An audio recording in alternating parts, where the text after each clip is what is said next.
Bienvenidos a la Iglesia Palabra Viva. Nuestra misión es hacer discípulos por medio de la palabra, para que vivan y den la vida obedeciendo y enseñando la voluntad de Dios, que es Jesús. Vamos a abrir nuestras Biblias en Juan capítulo 8, versículo 31 al 59. Dijo entonces Jesús a los judíos que habían creído en él: si vosotros permaneciereis en mi palabra, seréis verdaderamente mis discípulos, y conoceréis la verdad, y la verdad os hará libres. Le respondieron: linaje de Abraham somos, y jamás hemos sido esclavos de nadie. ¿Cómo dices tú que seréis libres? Jesús le respondió: de cierto os digo, que todo aquel que hace pecado, esclavo es del pecado. Y el esclavo no queda en la casa para siempre, el Hijo sí queda para siempre.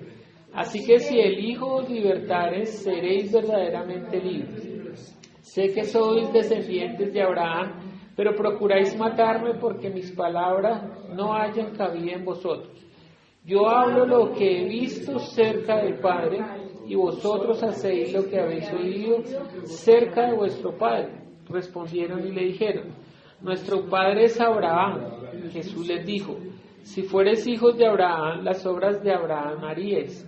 Pero ahora procuráis matarme a mí, hombre que os he hablado la verdad, la cual he oído de Dios. No hizo esto Abraham. Vosotros hacéis las obras de vuestro padre. Entonces le dijeron: nosotros no somos nacidos de fornicación, un padre tenemos que es Dios. Jesús entonces les dijo: si vuestro padre fuese Dios, ciertamente me amaríais, porque yo de Dios he salido y he venido, pues no he venido de mí mismo, sino que Él me envió. ¿Por qué no entendéis mi lenguaje?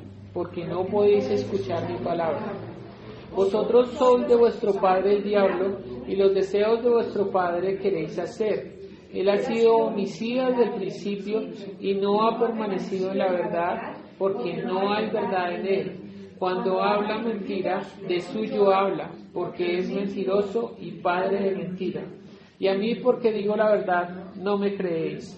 ¿Quién de vosotros me redarguye de pecado? Pues si digo la verdad, ¿por qué vosotros no me creéis? El que es de Dios, las palabras de Dios oye. Por esto no las oís vosotros, porque no sois de Dios. Respondieron entonces los judíos y le dijeron: ¿no decimos bien nosotros que tú eres samaritano y que tienes demonio? Respondió Jesús: yo no tengo demonio, antes honro a mi Padre y vosotros me deshonráis. Pero yo no busco mi gloria, hay quien la busca y juzga. De cierto os digo, que el que guarda mi palabra nunca verá muerte. Entonces los judíos le dijeron: ahora conocemos que tienes demonio. Abraham murió y los profetas, y tú dices: el que guarda mi palabra nunca sufrirá muerte. ¿Eres tú acaso mayor que nuestro padre Abraham, el cual murió, y los profetas murieron? ¿Quién te haces a ti mismo? Respondió Jesús: si yo me glorifico a mí mismo, mi gloria nada es. Mi Padre es el que me glorifica, el que vosotros decís que es vuestro Dios. Pero vosotros no le conocéis, mas yo le conozco. Y si dijere que no le conozco, sería mentiroso como vosotros. Pero le conozco y guardo su palabra. Abraham vuestro padre se gozó de que había de ver mi día, y lo vio y se gozó. Entonces le dijeron los judíos: ¿aún no tienes 50 años y has visto a Abraham? Jesús le dijo: de cierto os digo, antes que Abraham fuese yo soy. Tomaron entonces piedras para arrojárselas, pero Jesús se escondió y salió del templo, y atravesando por el medio de ellos, se fue. Vamos a orar para que la palabra cumpla el propósito con el cual fue enviada. El propósito de la palabra es que conozcamos la verdad, y que la verdad nos haga libres. Padre Celestial, gracias por tu palabra, que es la verdad. Tu palabra es verdad, Señor. Así que esta noche, esta mañana, obra con poder, Señor, en cada uno de nosotros. Que tu palabra sea escudriñando cada rincón de nuestro ser, Señor, revelando todas las cosas que hay en nuestro corazón, y que puedan salir a la luz para que nosotros podamos ser libres por medio de ellas, Señor. Obra en cada uno, Señor. Que esta palabra venga con el poder, Señor, del Espíritu Santo, con el cual tú nos has ungido, Señor. Obra con poder, unge mis labios, que yo no me aparte ni a izquierda ni a derecha, sino que solo dé a conocer lo que tú nos has dado por tu palabra, Señor. Te lo pedimos en el nombre de Cristo Jesús. Amén. Pueden sentarse. La Iglesia Palabra Viva nació con un propósito específico. Yo no sé si ustedes le han prestado atención al presentador, cuando se separa acá dice que hay una misión. La misión de la Palabra Viva, ¿cuál es? Dice que es hacer discípulos por medio de la palabra para que vivan y den la vida, obedeciendo y enseñando. La voluntad de Dios, que es Jesús. Esa es la misión de la iglesia. Y esa debería ser la misión de todas las iglesias que se dicen cristianas. Porque nosotros no nacimos para crear una doctrina. Ese es el problema.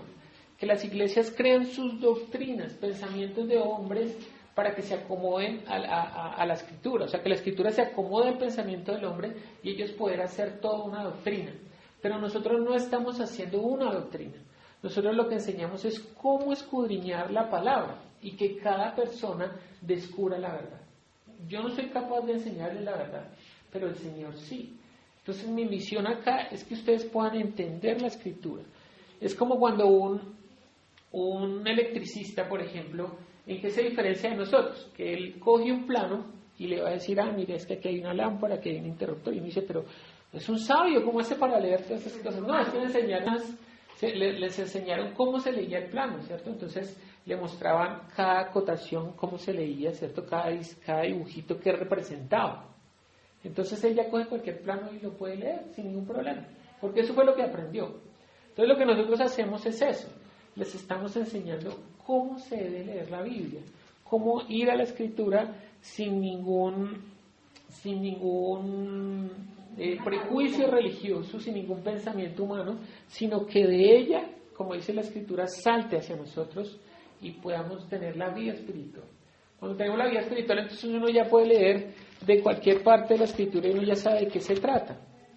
Porque es que cuando uno no entiende de qué se trata este libro, pues uno lee, por ejemplo, historias que son bien escabrosas, ¿cierto? Por ejemplo, una mujer que se casó con un hijo y él se murió, y se casó con el otro hijo y se murió, y queda otro hijo, entonces el papá lo escondió y dijo, no, ya no, porque esto me está matando a mis hijos. Y ella, como es piadosa, entonces busca y se disfraza de prostituta y engatusa al Señor, y el Señor tiene relaciones sexuales y después le va a decir, no, yo no tuve relaciones, sí, usted me dijo esto. Y me dice, pero ¿esto qué es? Eso es corintellado, ¿qué novela es esta, no? Porque no está entendiendo cómo funciona el mundo espiritual. ¿De qué está hablando la Escritura? Pues todo está hablando de Jesús. Pero eso es lo que uno a veces necesita entender, ¿cierto? Y de eso se trata la voluntad de Dios. Que uno pueda mirar en cualquier parte de la Escritura de qué se trata, qué está hablando de Jesús. ¿Cómo me lleva a la vida eso? ¿Sí? No volver a la ley, porque si yo me pongo a leer el Antiguo Testamento, pues resulta haciendo todas esas cosas de la ley y resulta que por la ley ninguno es justificado. Sino que hoy vamos a aprender eso. El sermón de hoy se llama Reciba la justicia de Dios. Reciba la justicia de Dios. Y es muy importante entender cómo funciona la justicia de Dios.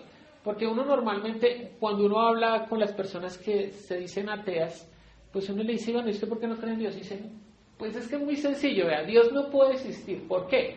Porque si Dios existiera, entonces no habría niños pobres, no habría injusticia, ¿cierto? Como la canción esa que, ¿por qué los niños desamparados? No, pero no es así. Resulta que dentro de este mundo se mueve una justicia, pero la justicia de Dios no es esa. Lo que pasa es que no se han querido acercar a Dios, muy difícil, ¿sí? Entonces, eso es lo que vamos a tratar de entender por medio de este pasaje, que es muy importante.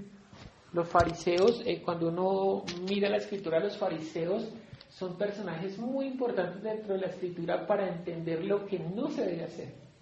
¿Sí? Porque si la Biblia no hablara tanto de los fariseos, pues nosotros terminaríamos siendo una corriente farisea, haciendo exactamente lo mismo que ellos hacen. Pero Jesús le mostró que lo que hacían los fariseos no estaba bien. De hecho, acabamos de leer una porción en la que se están desarrollando un diálogo entre dos personajes principales. ¿Quiénes son esos personajes que aparecen ahí?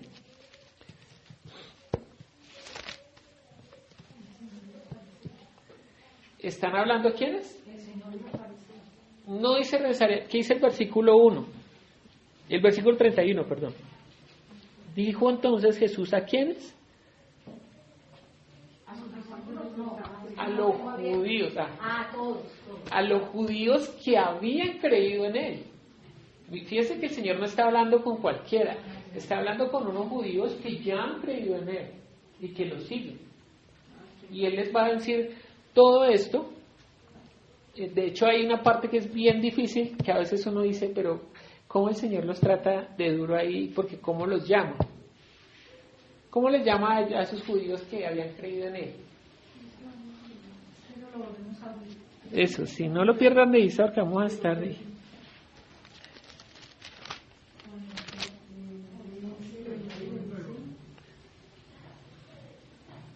Dijo entonces Jesús a los judíos que habían creído en él: si vosotros permaneciereis en mi palabra, seréis verdaderamente mis discípulos. Si permanecieran. Conoceréis la verdad y la verdad os hará libres. Y ellos le respondieron, bueno. Exacto, ya vamos a mirar, va a ir desarrollando. Bueno, espera que me perdí el versículo que les quería. Les dice ahí que son hijos de... ¿Hijos de quién? Es diablo, es el diablo. Ellos están convencidos que su padre es Dios, ¿no? Y que porque son descendientes de Abraham. Pero Jesús les va a decir, no, ustedes son dignos hijos de su padre, el diablo. ¿Por qué les dijo eso? Porque están haciendo las cosas de la carne. Ahí está. Veamos el versículo 44. Vosotros sois de vuestro padre el diablo y los deseos de vuestro padre queréis hacer. ¿Por qué los llama así? Porque ¿cuáles son los deseos que quieren hacer? Los deseos de él. ¿Y qué hace el diablo? Dice, él ha sido homicida desde el principio y no ha permanecido ¿en qué?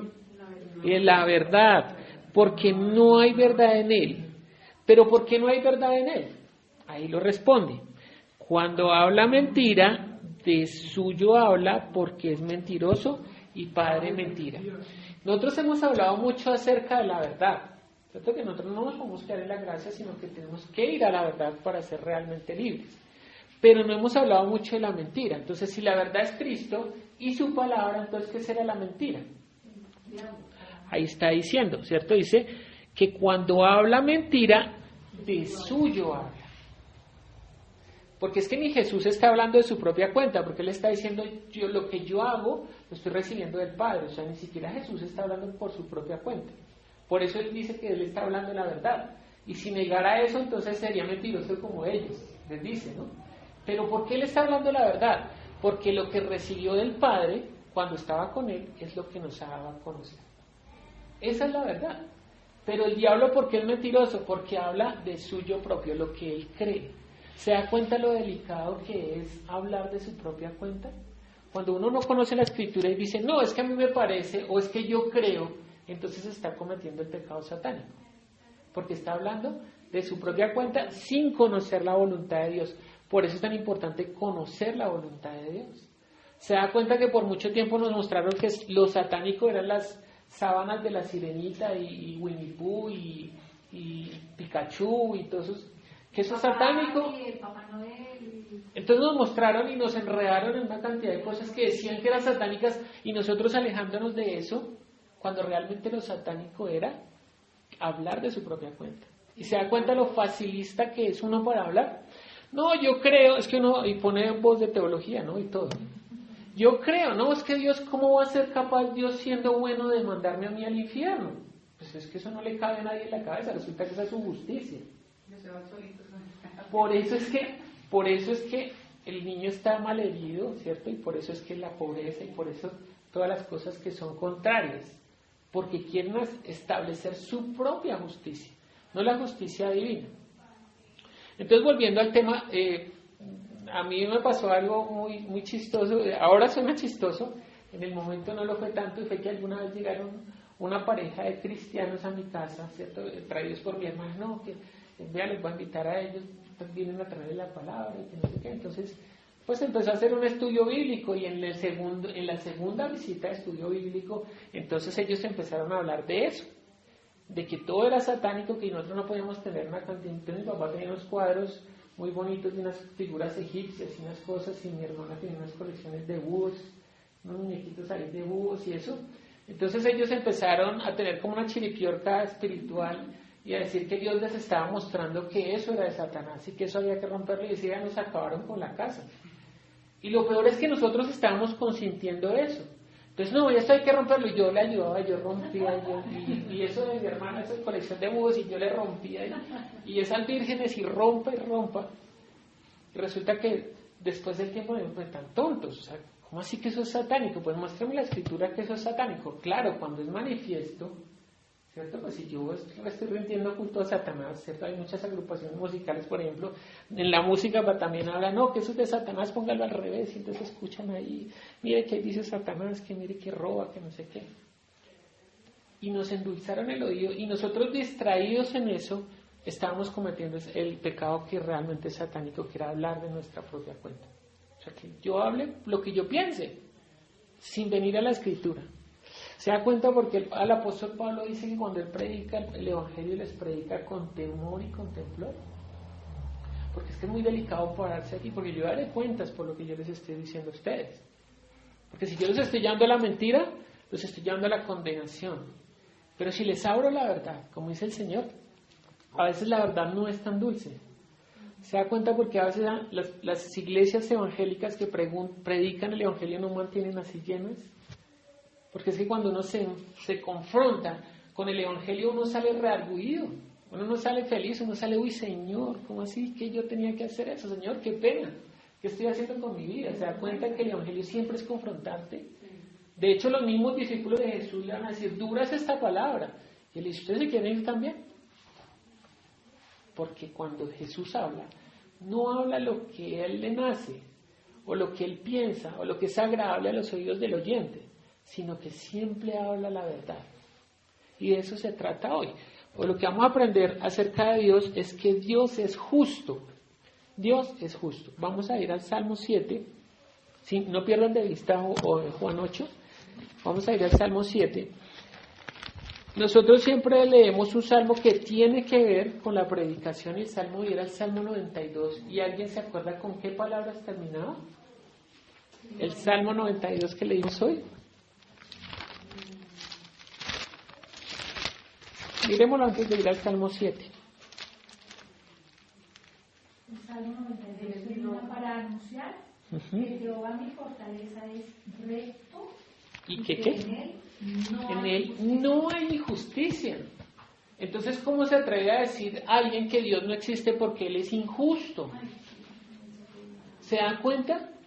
Que la gente dice, no, es que Dios es injusto. ¿Cómo Dios pudo? Pero es que a veces, mire, fíjese que los hombres son muy tontos.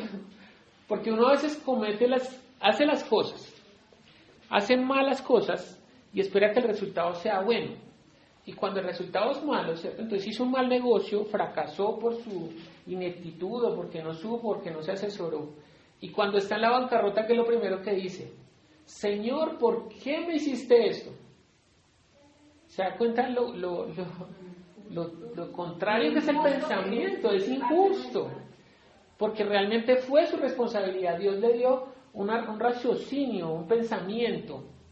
Pero si usted no lo quiere usar, pues es su responsabilidad, ¿cierto? Entonces, la muchacha que queda embarazada por mantener relaciones sexuales con cualquier tipo se le atraviesa y después, Señor, ¿pero por qué me castigas? Pues no, ese no fue un castigo de Dios, usted se lo buscó, porque la mamá le dijo, porque el papá le dijo que no lo hiciera. Entonces, estamos confundiendo todas las cosas. Y eso es lo que está buscando la palabra, que uno sea crítico en cuanto, tanto en las cosas de este mundo, pero mayormente con la palabra. Que no todo lo... Mire, usted va a una iglesia cristiana y usted dice unas bobadas y la gente dice amén. ¿Sí? Uno, por ejemplo, en Pereira vino una señora que se llama Ana Méndez y coge un billete y se lo pone en el oído. Es que los billetes hablan y la gente amén. Que los billetes hablan. O sea, ¿se da cuenta? Y Dios lo va a juzgar porque le dio un raciocinio. ¿Cómo así que los billetes hablan? O sea, eso es una fábula. ¿Ustedes han leído el libro de Judas? La carta de Judas. Sí, la carta de Judas es terrible. Está hablando de eso. que los hombres con fábulas, o sea, son cuentos de los hombres, están engañando a la misma iglesia, la está engañando. Y ahí nos dice en la carta que debemos ser radicales, que no es que, Exacto. que bueno, de pronto, no, es así y punto. Claro, no se puede. Listo, entonces vamos a leer, lo que vamos a aprender hoy de Dios es que Dios es justo. Salmo 7, vamos a leer del verso 9 al 11.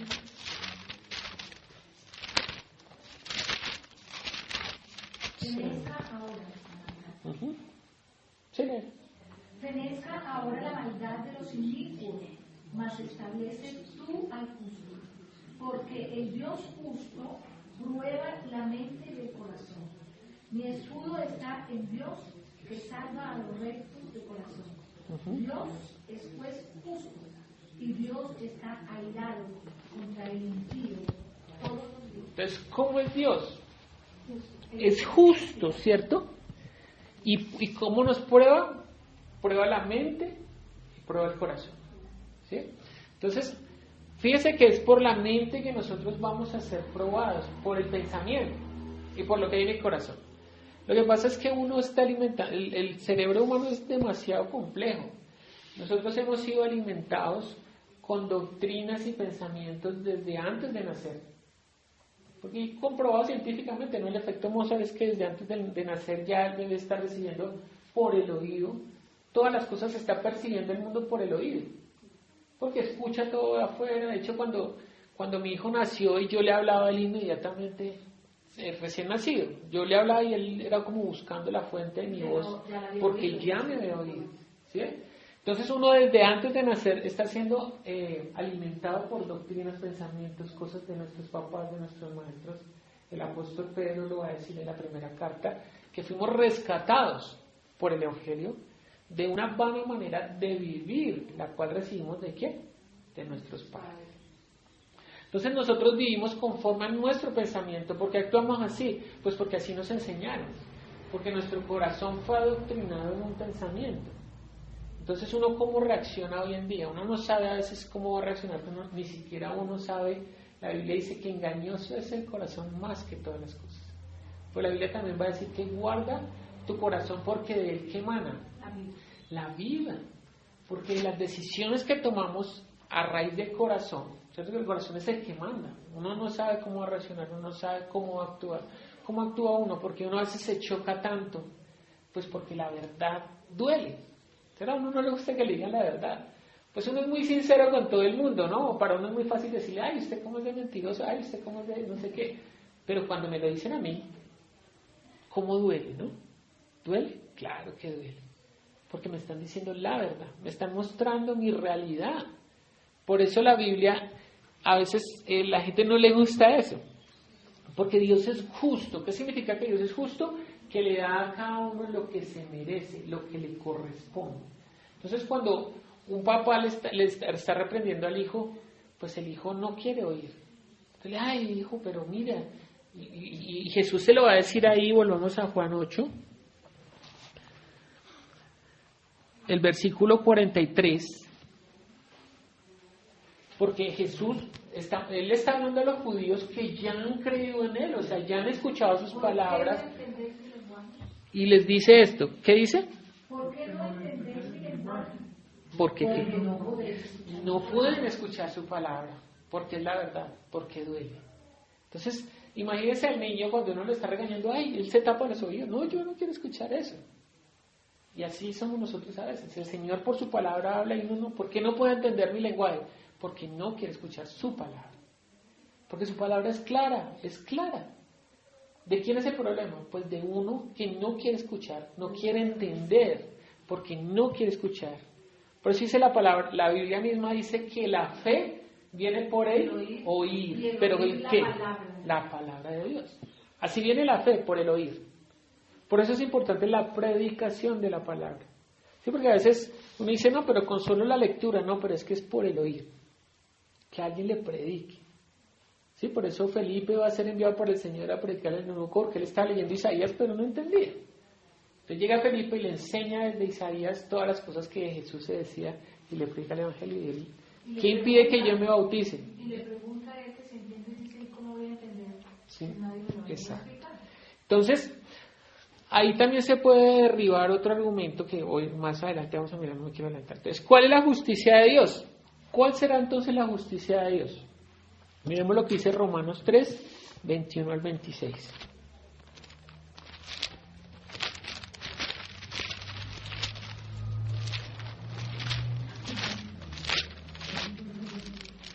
Romanos 3, verso 21 al 26.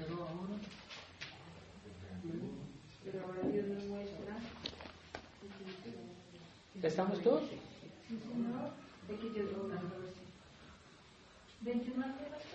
Al 26. Dice, pero ahora, aparte de la ley, se ha manifestado que la justicia de Dios testificada por la ley y por los profetas, la justicia de Dios por medio de la fe en Jesucristo, para todos los que creen en Él, porque no hay diferencia, por cuanto todos pecaron, están destituidos de la gloria de Dios, siendo justificados gratuitamente por la gracia, mediante la redención que es en Cristo Jesús, a quien Dios puso como propiciación por medio de la fe en su sangre para manifestar su justicia a causa de haber pasado por alto en su paciencia los pecados pasados, con la mira de manifestar en este tiempo su justicia, a fin de que Él sea el justo y el que justifica y el que es al que es de la fe en Jesús.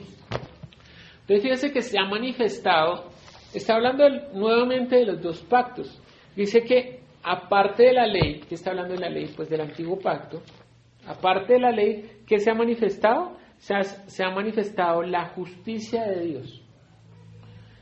Entonces, ¿cuándo se manifestó la justicia de Dios?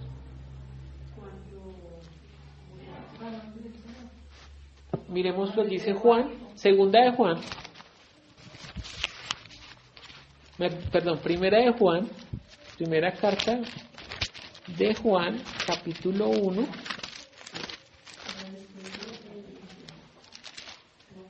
versículo 1 y 2.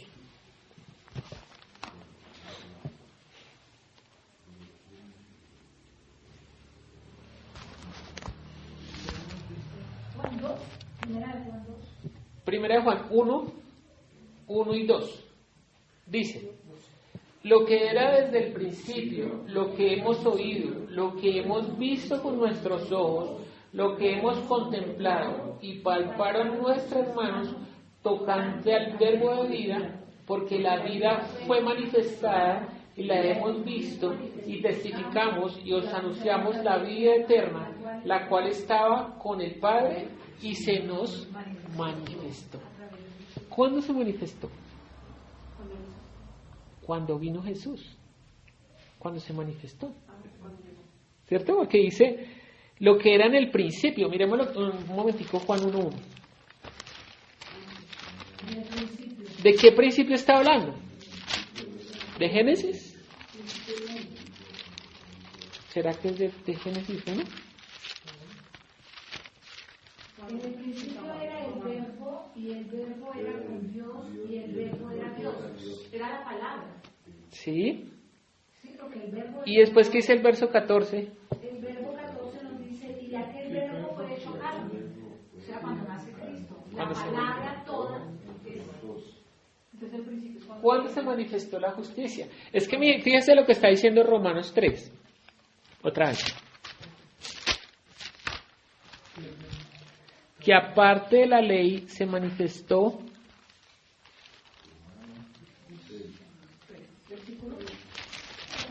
el...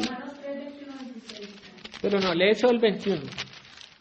Romanos 3, 21 nos dice, pero ahora, aparte de la ley, se ha manifestado la justicia de Dios, testificada por la ley y por los profetas. Entonces, la ley y los profetas, ¿qué están testificando? Están testificando de Jesucristo, o sea, la manifestación de su justicia. Porque antes de esa justicia, ¿cómo funcionaba la justicia de Dios? La ley. Por la ley, ¿cierto? Toda obra tenía su justa retribución. Entonces, en el antiguo pacto era muy fácil determinar quién era piadoso y quién no. Porque la ley, porque si no era por el hombre, era por Dios mismo, ¿cierto? Entonces, los apóstoles le van a preguntar cuando él va a sanar al ciego de nacimiento, ¿y quién pecó, este o sus padres, para que estén así? Jesús le dijo, ni pecó este ni sus padres, sino para que la gloria de Dios. Pero entonces ellos saben que cuando alguien era ciego, o era enfermo, o era leproso, era porque era una justa retribución de su pecado. Era pobre, debe haber algo. Pero fíjense que hoy en día a uno le quieren aplicar eso, ¿no? Porque no vas, pastor, estoy pasando por una situación financiera dura. Y el pastor lo primero que le dice, examínese, hermano. Entonces lo está llevando a la ley. Porque ya no funciona así. La justicia ya no es así. Porque dice que ahora hay una justicia. Entonces se da cuenta que no estamos entendiendo y que los pastores no están entendiendo, que ya no estamos bajo la ley, porque si le pregunta examínese, porque debe haber algún pecado que lo está llevando a eso, entonces lo está llevando a la ley, porque ya no hay justa retribución, porque ahora la retribución es dada por la justicia divina de Dios manifestada, ¿por quién? Por Jesucristo. Y cuando uno lee Isaías 53 dice que en Él fue llevada nuestra pobreza, que en Él fue llevada que nuestra maldición fue sobre Él. Entonces, si alguien le está diciendo que es por sus obras, está tomando por inmunda la sangre de Cristo. O sea, su sacrificio no sirve para usted, porque entonces debe ser que usted hizo algo. ¿Se da cuenta que no está entendiendo la Escritura? Que en Cristo nosotros somos más que vencedores, va a decir. Que si alguno cree en Cristo, nueva criatura es. Entonces, ¿qué es lo que no está entendiendo? Que ya no es por la ley. Que ahora sí. Sí.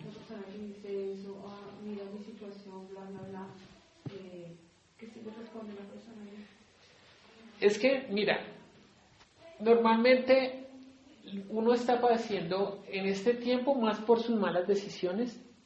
Ojalá fuera por Cristo.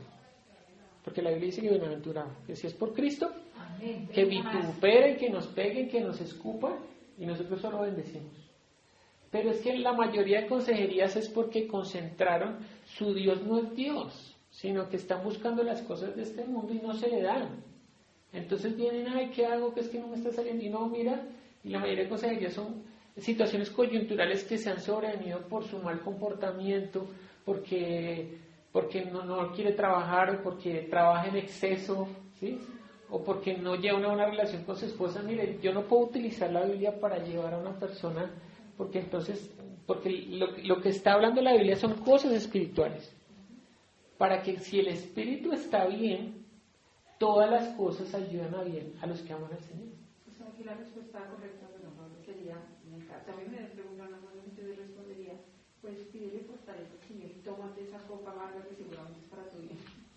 Es que mire, es que cuando uno está bien todo es gloria a Dios, ¿cierto? Ay, gracias Señor por esta sopa, pero si no hay sopa también le da gracias. También, porque la palabra sobre todo, en todo momento. Pero uno, sin ser idealista, uno no hace eso. Uno no tiene la sopa y lo primero que dice, Señor, ¿sí? Se da cuenta que está evaluando la justicia de Dios por lo que recibe, no está entendiendo cómo funciona el mundo espiritual. Es que es más importante. El Señor dice, busque primero el reino de Dios y su justicia. ¿Y qué pasa con las demás cosas?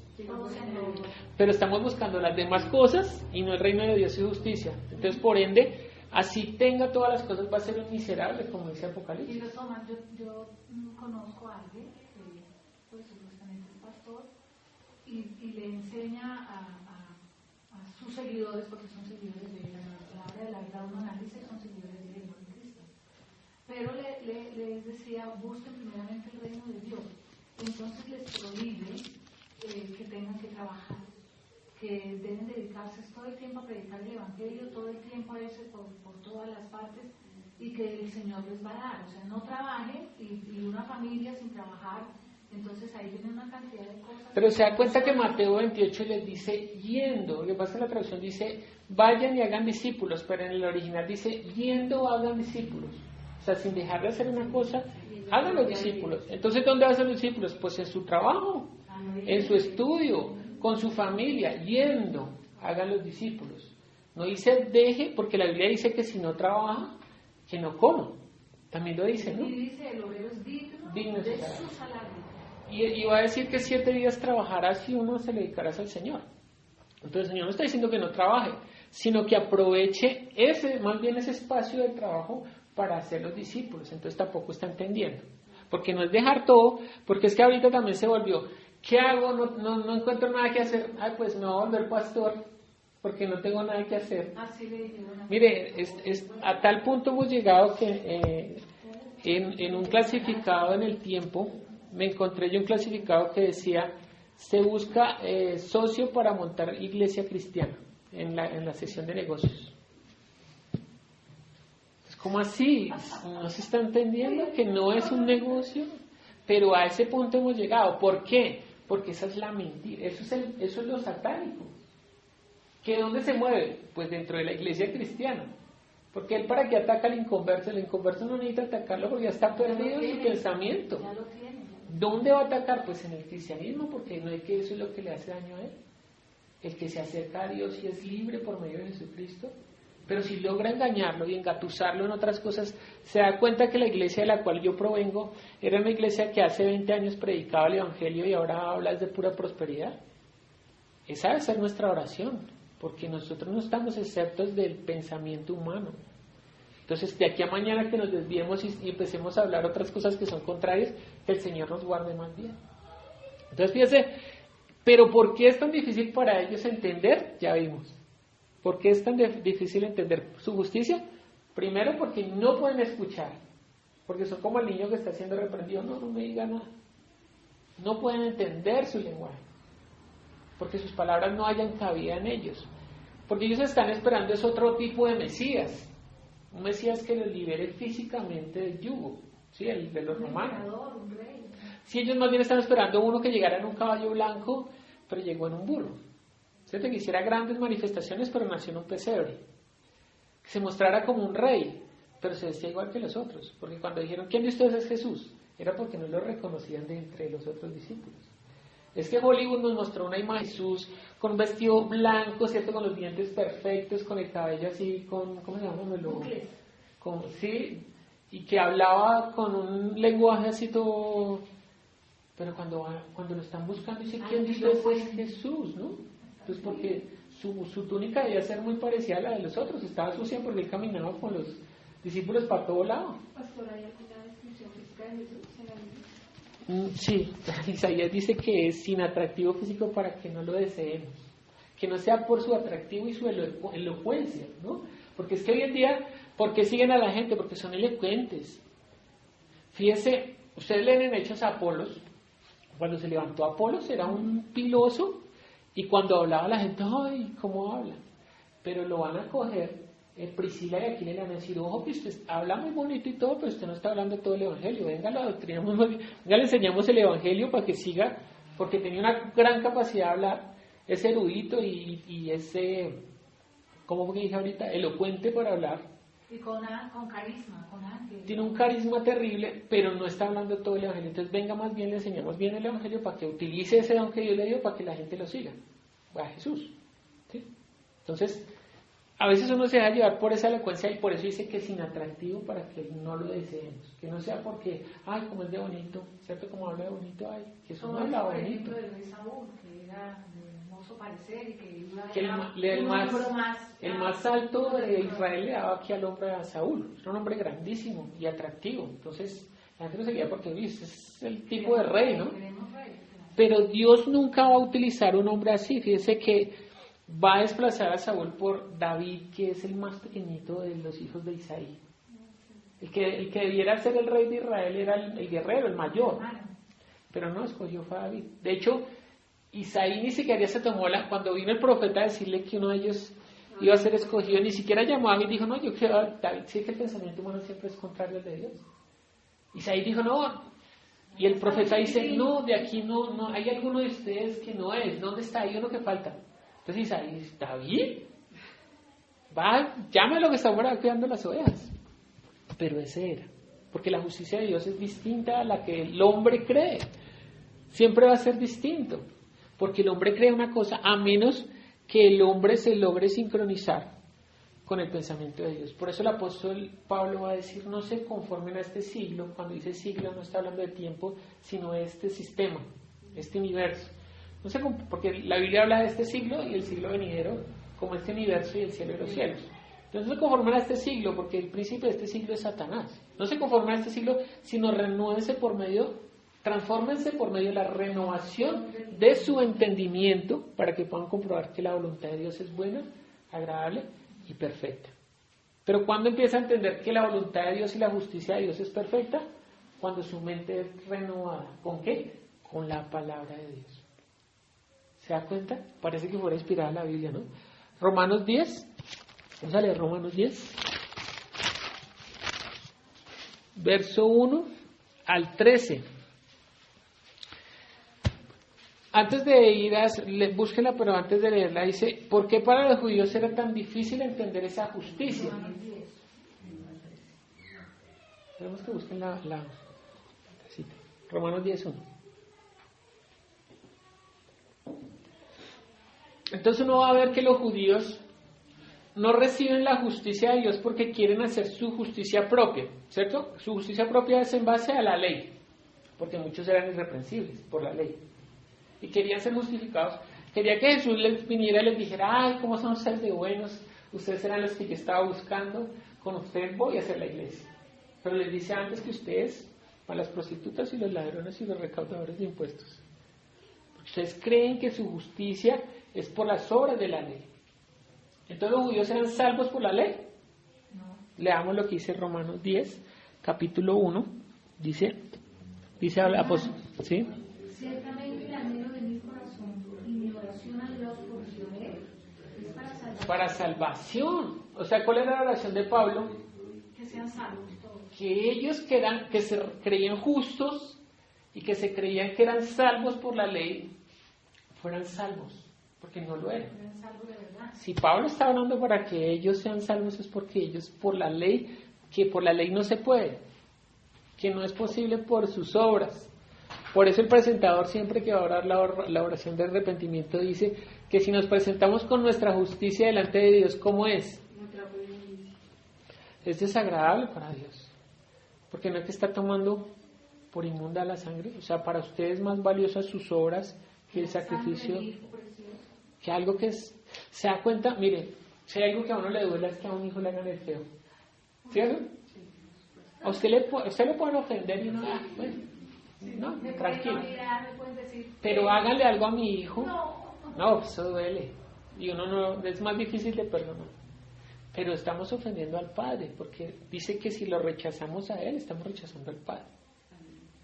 Entonces, lo que dice Jesús para ellos no es válido, es más válido lo que dicen ellos. Entonces, ¿qué dice Dios?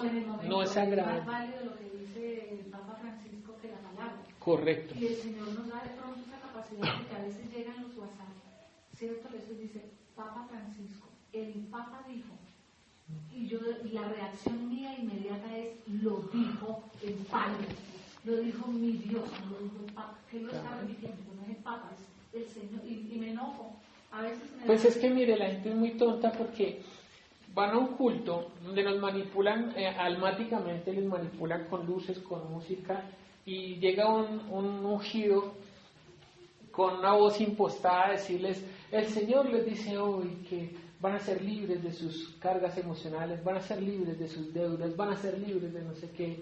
Y entonces sale la gente llorando, ay, el pastor me dijo miserable, Dios ya le había dicho que usted era libre por su palabra. Porque tuvo que venir un miserable a decirle esas cosas en esa manera y ahí sí se las recibió.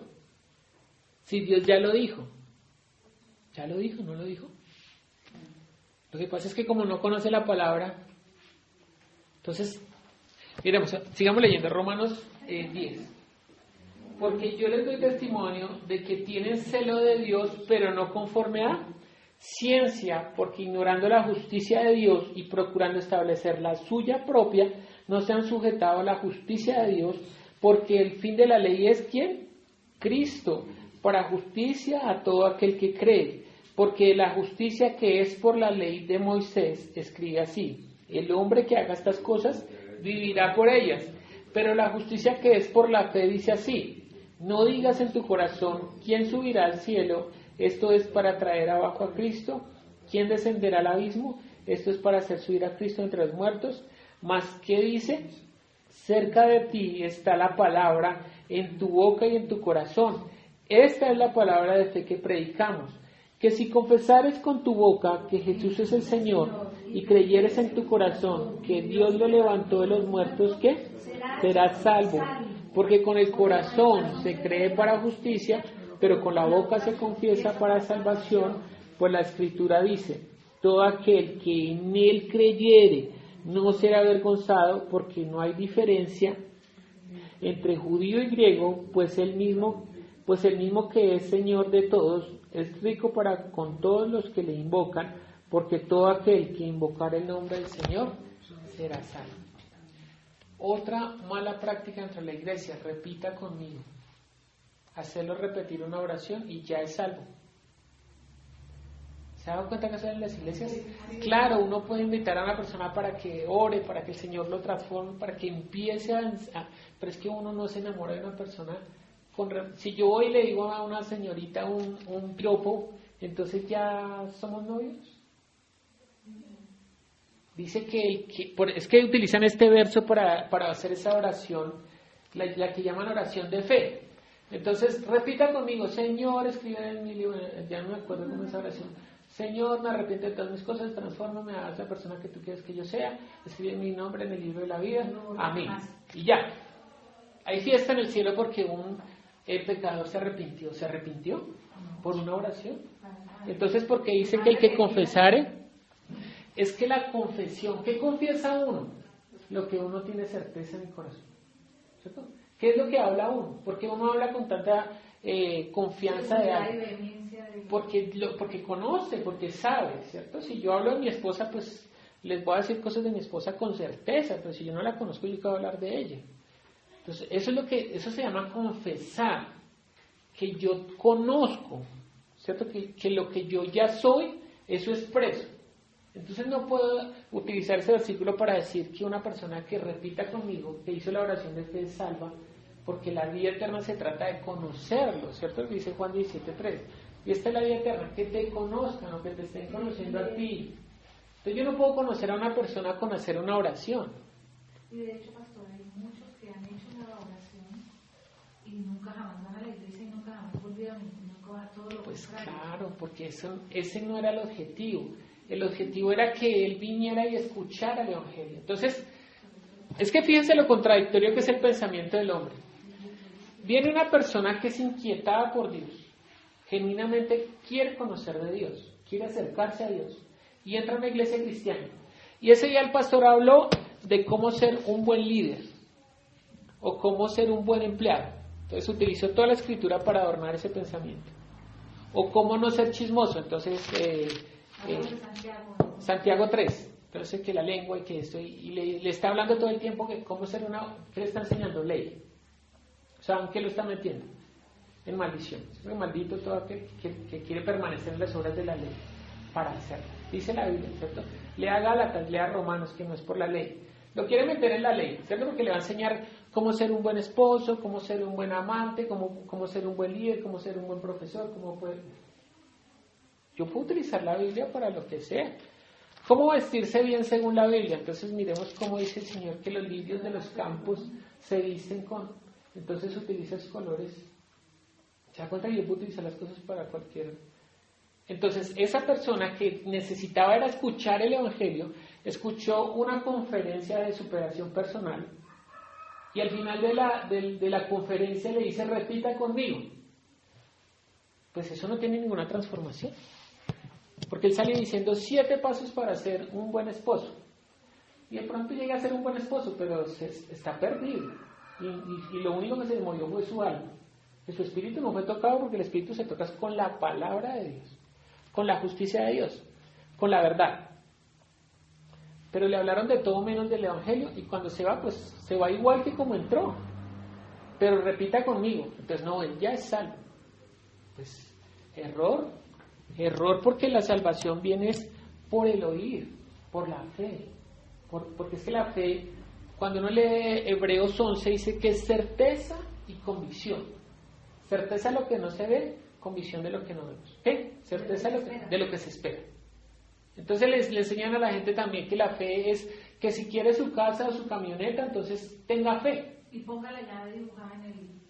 ¿Cierto? Si tenga certeza, entonces va a venir. Como usted tiene certeza, va a venir. Pero es que ahí explica en el versículo 3 de Hebreos 11 qué es la fe, que por la fe entendemos haber hecho el universo de manera que las cosas que se ven fueron hechas de lo que no se ve. Entonces el universo se hizo por la palabra de Dios.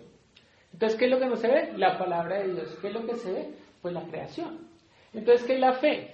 Que la palabra se va a cumplir, el cumplimiento de todo lo que dijo Dios se va a cumplir, eso es fe. Entonces Dios dijo, en el Antiguo Testamento, por la ley y por los profetas, estaba testificando que su justicia se iba a manifestar ¿en quién? En su Hijo, que iba a venir. ¿Que vino? Sí, claro, vino y cumplió todo lo que se había dicho en la ley y los profetas, 23.500 profecías cumplidas en Cristo. O sea que Dios está dando testimonio de Él. Jesús no está hablando de su propia cuenta. Él dice que es el Mesías porque Dios ya había testificado que Él iba a venir. Esa es la fe. Que la palabra de Dios se va a cumplir. ¿En quién? En Cristo. Y en nosotros por ser el cuerpo de Cristo, por ser la esposa. Porque fuimos comprados por precio. ¿Para qué? Para anunciar. ¿Anunciar qué? Anunciar el Evangelio. Dar a conocer la justicia de Dios. Entonces, continuamos. ¿Los judíos no son salvos? ¿O son salvos? No son salvos. ¿Cierto? ¿Los judíos son salvos o no son salvos? Porque está orando. Claro, distinto. Claro, por eso, y es que fíjese que está hablando con los judíos que habían creído en Él, pero no habían creído realmente. O sea, dicen a creer, como muchos en las congregaciones. Usted cree en Jesús, sí, yo adoro a mi Señor, tal, pero en el momento de las dificultades, ¿no? ¿Cuál Señor? Sí, el Señor me olvidó, ¿por qué me castiga el Señor? ¿Sí? O no entendió que Dios lo sacó a la verdad, Dios lo libertó para que haga la buena obra. ¿Cuál es la buena obra? Pues que predique también de su justicia, que predique el Evangelio. Es que cada uno de nosotros está llamado a desarrollar un ministerio. Esa es la diferencia entre la iglesia cristiana y la iglesia pseudo cristiana, porque no le dejan desarrollar su ministerio. Es que la Biblia, si usted coge Efesios 5, va a decir que el cuerpo de Cristo somos cada uno de nosotros y que cada uno cumple una función como cada parte del cuerpo cumple una función en el cuerpo. Entonces, cada uno desarrolla un ministerio. Como decir los pies no pueden hacer de manos ni las manos de pies, ni el oído de boca, ni la boca de los ojos. Porque cada uno tiene un don, desarrolla un ministerio. Pero cuando todos los ministerios se entrelazan, esa iglesia es fuerte. Cada uno está llamado, no que hay un pastor, entonces todos los días vamos y escuchamos al pastor. Y sí, posiblemente yo haya sido salvo, pero me quedé solo en la gracia. No estoy desarrollando eso para lo que Dios me está capacitando. Entonces, el anhelo de la iglesia Palabra Viva es que cada uno de ustedes desarrolle lo que Dios le dio. Entonces, si es evangelista, es que fíjense cómo funciona. Un evangelista le predica a una persona, la trae, el maestro le enseña, el profeta lo está redarguyendo para que continúe en el camino. ¿Cuál es el otro ministerio? El apóstol, entonces establece la iglesia, se va y arma otra y establece pastores y tal, chao, y vaya, como Pablo. ¿Cuál es el otro ministerio? El pastorado. El pastor pues entonces está dándoles... el pastor, el maestro, el apóstol, el evangelista y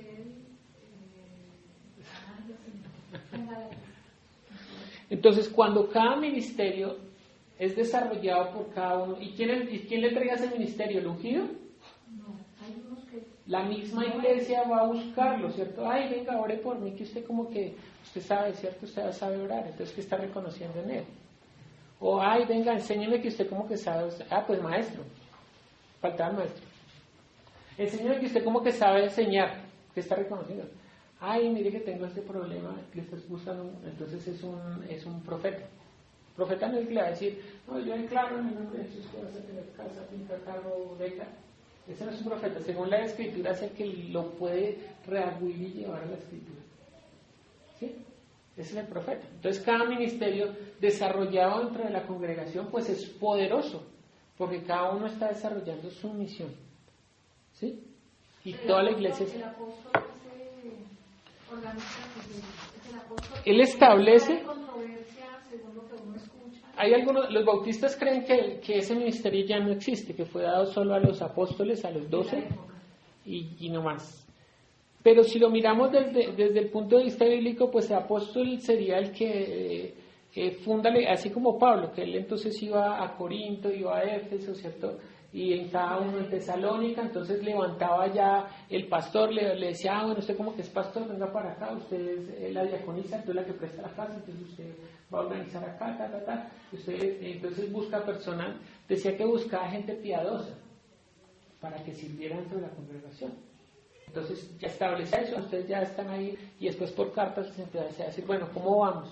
Yo escuchaba que ustedes como que se están portando mal, entonces háganme el favor allá, las mujeres no hablen tanto y allá no se vistan así, vístanse decorosamente. Se fija que son cosas coyunturales de cada iglesia a las que Pablo les está escribiendo. Entonces él está remotamente buscando, estableciendo la iglesia, pero también teniendo cuidado de las iglesias por medio de sus cartas. Además porque él mantenía era preso, ¿no? Entonces les tocas por cartas que no podía ir. Y le escribe a los de Roma, ay, mi deseo es ir a Roma, pero no he podido porque estoy retenido, pero hagan esto, y va a escribir unas cartas espectaculares con un contenido espiritual altísimo, cuales nos sirven ahora para entender las cosas espirituales. Entonces, de eso se trata. Pero hoy en día, el problema entonces siempre va a ser el pensamiento, va a ser es que yo creo, es que yo pienso. Por eso cuando nosotros, una de las primeras predicaciones que tuvimos acá, nosotros tomamos un versículo de 2 Corintios 10:4, que debe ser como un lema para la iglesia, 2 Corintios 10:4.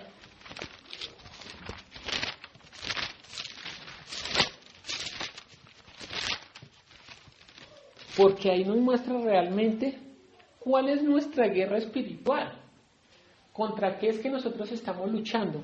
2 Corintios 10, versículo 4.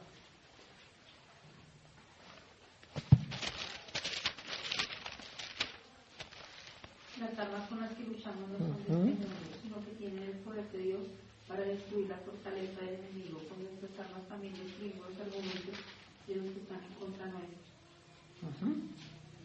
En Reina Valera va a decir, porque las armas de nuestra milicia no son carnales, o sea, no es en esta carne que nosotros luchamos, sino son ¿qué? Poderosas en Dios para destrucción de fortalezas. Y él dice cuáles son las fortalezas. Dice aquí, número 5. Argumentos y toda actividad que se levanta contra el conocimiento de Dios y llevando cautivo todo pensamiento a la obediencia a Cristo. Entonces, ¿qué es lo que derribamos? ¿Cuáles las armas de nuestra milicia? ¿Para qué sirven esas armas espirituales? Pues para derribar todo argumento, o sea, todo y altivez que sea contrario a la palabra de Dios. ¿Sí? Eso es lo que nosotros hacemos. Y eso diferencia una persona piadosa de otra que no lo es.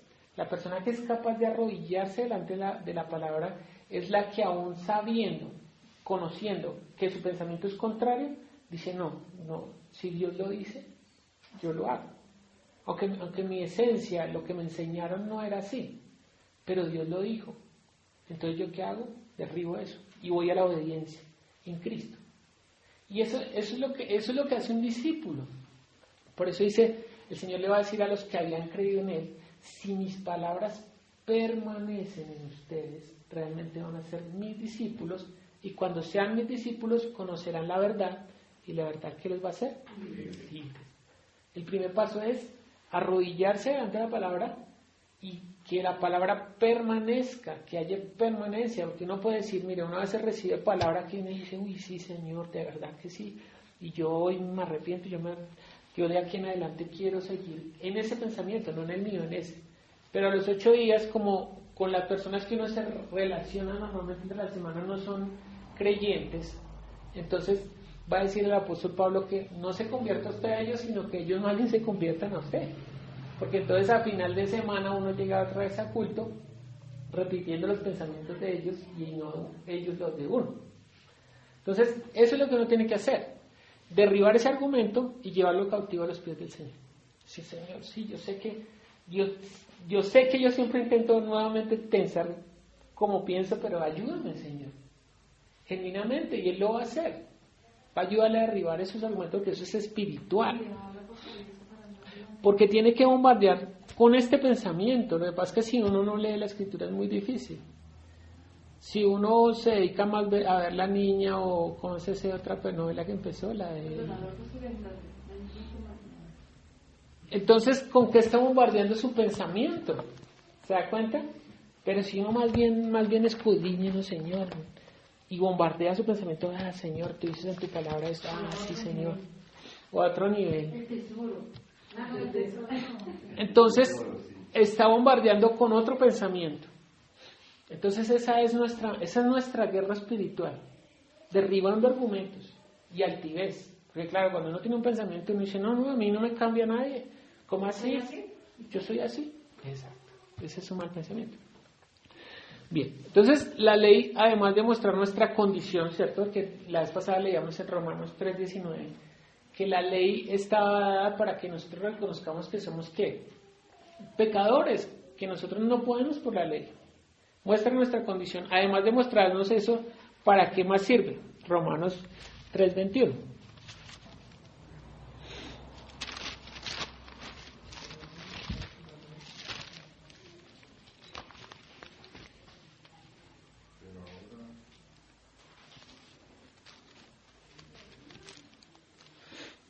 ¿Qué dice?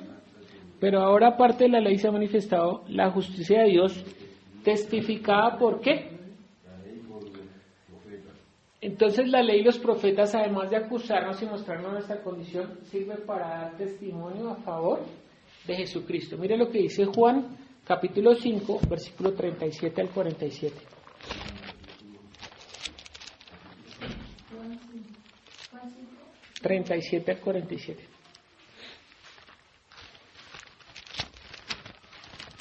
Juan 5:37 nos dice, también el Padre que me envió ha dado testimonio de mí.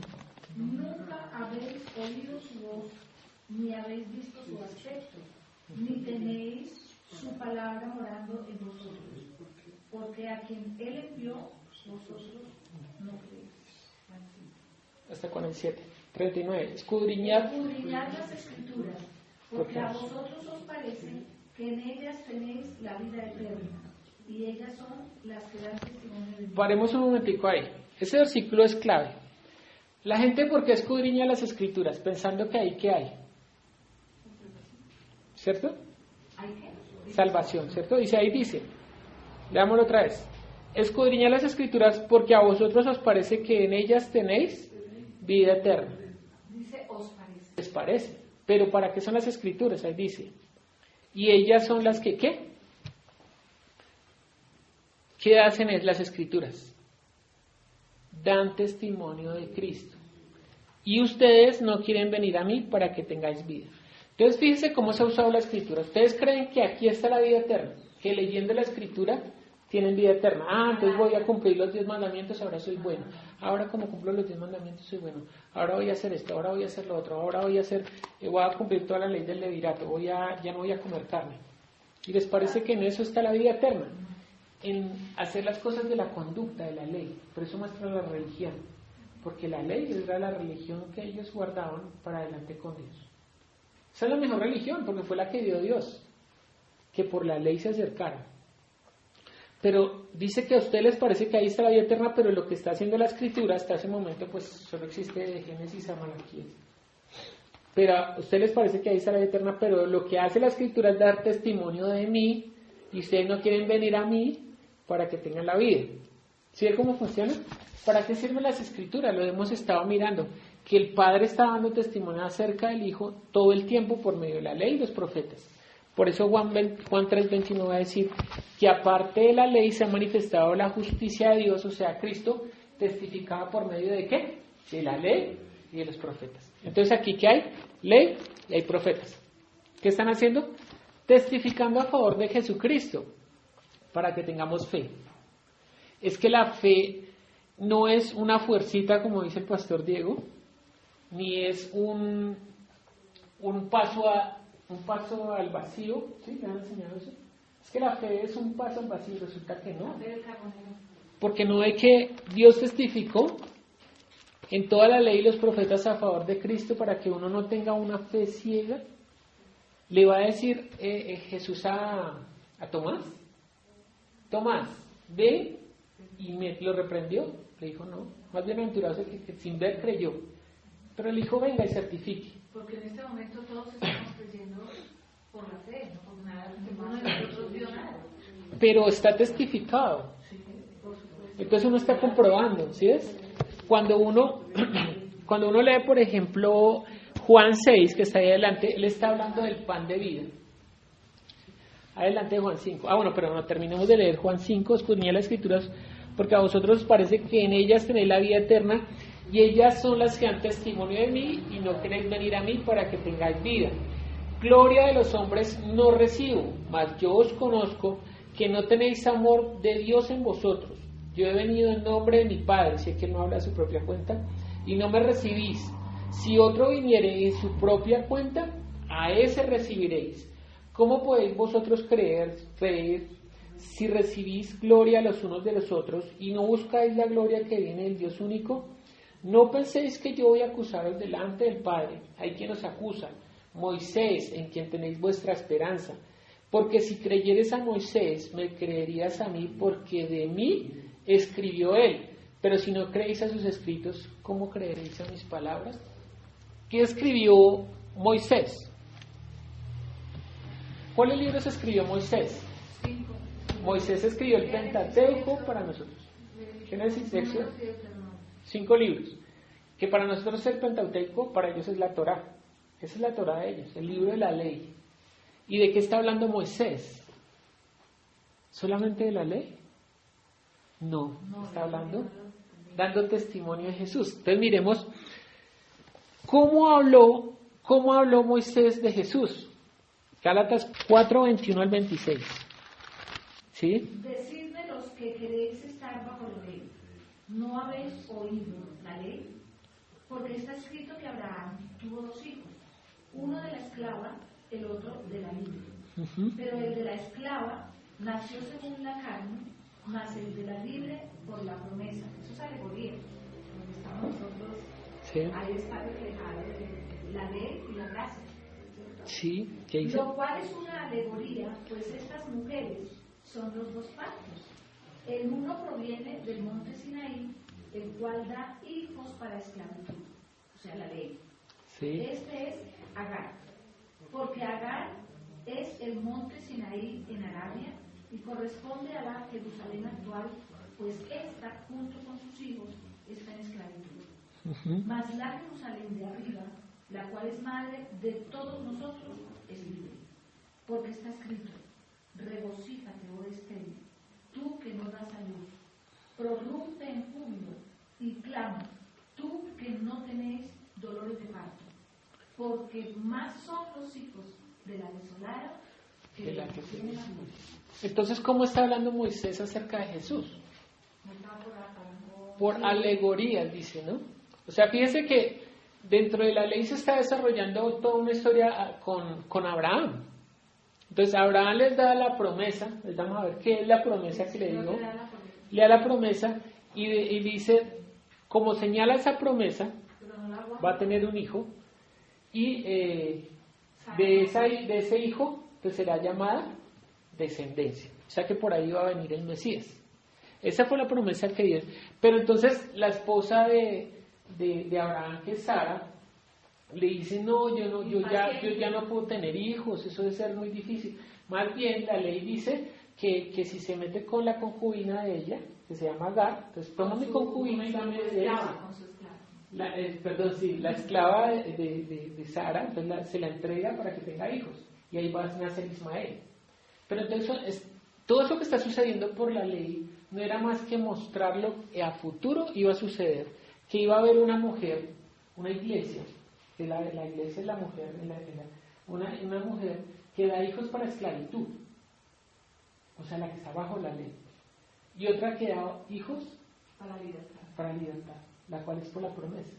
Es que no esperó, sino lo hizo por la ley, ¿sí? Forzó a Dios. Dios le dio la promesa, pero no esperaron. Yo no creo que sea así, entonces hagámosle así, pero eso estaba mostrando, era una alegoría de algo espiritual. ¿Qué iba a suceder? Que había una iglesia que predica para esclavitud, que predica la ley, y otra iglesia que predica el evangelio para vida eterna, para salvación. Por eso habla de las 2 Jerusalenes, la Jerusalén de abajo, o sea, de este mundo que hace hijos para esclavitud. Claro, este sistema es esclavo, pero nosotros que somos la Jerusalén de arriba, o sea, está hablando del cielo de los cielos, de la herencia eterna que vamos a tener, que somos libres, porque no dependemos de este sistema, sino de la justicia divina. Terminemos mirando por qué, cómo fue dada la promesa a Abraham y por qué nosotros somos hijos de Abraham. Mire lo que dice Génesis 18. Génesis 18. ¿Dónde le fue dada la promesa y qué es la promesa? Génesis 18, 13 y 14. Entonces Jehová dijo a Abraham: ¿por qué se ha pedido Sara diciendo, será cierto que debe dar a luz siendo ya vieja? ¿Hay para Dios alguna cosa difícil? Al tiempo señalado volveré a ti, y según el tiempo de la vida, Sara tendrá un hijo. Entonces Sara negó diciendo, no me reí, porque tuvo miedo. Y él dijo, no es así, sino que te has oído. Entonces fíjese que Dios le está dando una promesa a Abraham. ¿La promesa es el hijo? No, dice, entonces Jehová dijo a Abraham, me perdí. ¿Hay para Dios alguna cosa difícil? Al tiempo señalado volveré a ti, y según el tiempo de la vida, y aquí que Sara tendrá un hijo. Está hablando literalmente de la venida de la vida. ¿Quién dijo que era la vida? ¿En dónde estaba la vida? Jesús dijo, yo soy el camino, la verdad y la vida. O sea que ¿cuál es el tiempo de la vida? Cuando se manifestó el Mesías, cuando se manifestó la justicia de Dios, cuando nació Jesús, era el tiempo de la vida, porque hasta ese momento todos están muertos porque están bajo la ley. Pero Jesús viene a establecer la vida. Entonces dice, según el tiempo de la vida volveré a ti. O sea, está mostrando que Jesús va a venir. Es que fíjese que le está dando la promesa antes que la ley, porque le da la promesa y 430 años después a Moisés le va a dar la ley, pero la promesa es antes que la ley. Y después dice, en el tiempo de la vida volveré a ti, o sea, va a volver, va a venir el Mesías, como señal Sara, tu mujer, tendrá un hijo. Al año que estaba pasando, que Sara estaba dando a luz un hijo cuando era imposible para los hombres, porque ya le había pasado el tiempo, el que acostumbre las mujeres. Abraham era un hombre viejo, era imposible que tuviera un hijo, pero la promesa es así, que lo imposible, Dios hace lo posible porque es su palabra, porque Él lo dijo, porque se va a cumplir. Entonces, Él vio ese día. Por eso cuando leamos en Juan 8, terminando Juan 8, dice, versículo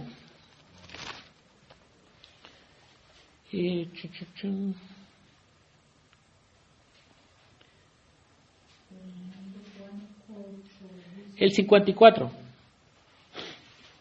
Respondió Jesús, si yo me glorifico a mí mismo, mi gloria nada es. Mi Padre es el que me glorifica. Es que vosotros decís que Él es vuestro Padre. 55. Pero vosotros no le conocéis, mas yo le conozco. Y si dijere que no le conozco, seré mentiroso como vosotros. Pero le conozco y guardo su palabra. Abraham vuestro Padre se gozó de que había de ser mi día y lo vio, de que había de ver mi día y lo vio y se gozó. Entonces, ¿cómo se gozó Abraham? ¿Cómo hizo para ver su día?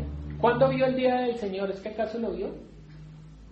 Lo que tú decías, nosotros no hemos visto a Jesús, pero lo hemos visto por la fe. ¿Por qué? Porque Abraham, cuando vio que nació el niño, dijo, sí, es cierto, va a venir. Vio ese día. Se da cuenta que Dios siempre da una señal para que tengamos fe.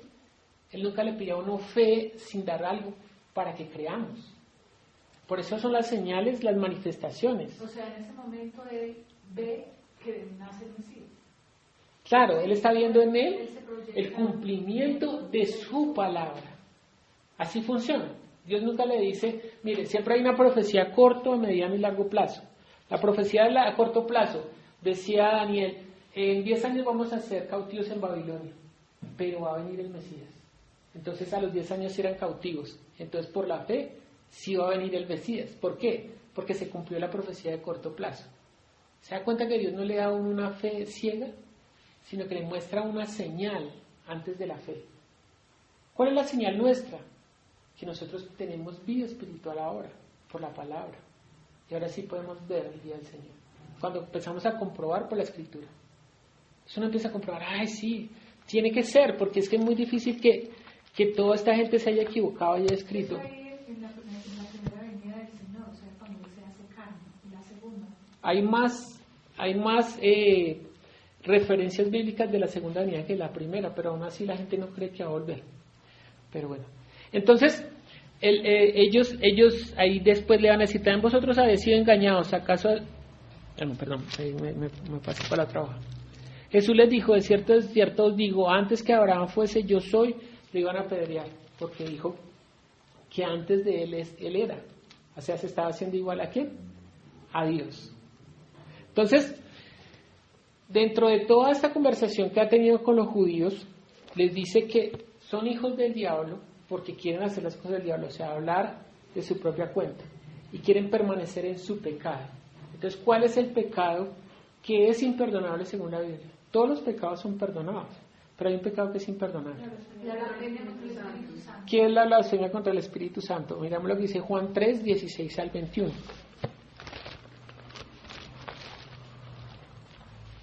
Juan 3. 16. Ese versículo de Juan 3, 16 es el verso casi que más mentado en todas las iglesias, pero el más desconocido.